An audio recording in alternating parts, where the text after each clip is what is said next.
The whispers faded with the dawn, but their echo lingered in the bones of the valley. The morning light felt wrong, thin and colorless, as though filtered through water.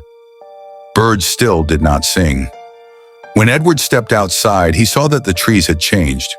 Their trunks were slick with dew, yet the strange markings from the photographs had deepened overnight, twisting upward like veins pulsing toward the canopy.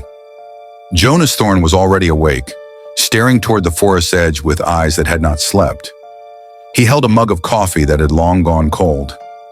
"They moved again," he said quietly. Edward frowned. "The trees?" Thorne nodded. "Shifted about a foot east. Happens after the lights come. You can measure it. The roots drag the soil like the whole forest is creeping closer to the hollow's heart."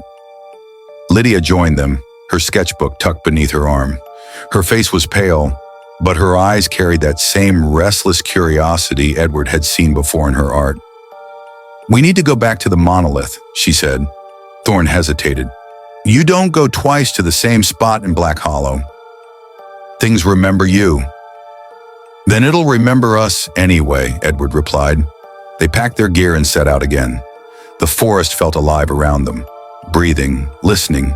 Mist drifted low among the roots, curling in shapes that seemed almost purposeful. Once or twice, Lydia thought she saw movement at the edge of her vision, something large gliding between the trees. But when she turned her head, there was only fog. Hours passed, the path fading behind them until they could no longer tell which way led home. Then they heard it, the faint, rhythmic pulse beneath their feet, deeper than any heartbeat, slower than the turning of time itself. The ground trembled. Ahead, the mossy mound where the black stone lay had cracked open wider. What had been a single slab was now a vast ring of exposed rock, the carvings glowing faintly with the same green luminescence they'd seen in the night. Lydia knelt beside it, entranced. "Edward, it's growing." He crouched to examine the edges. "These runes, if that's what they are, they weren't here yesterday.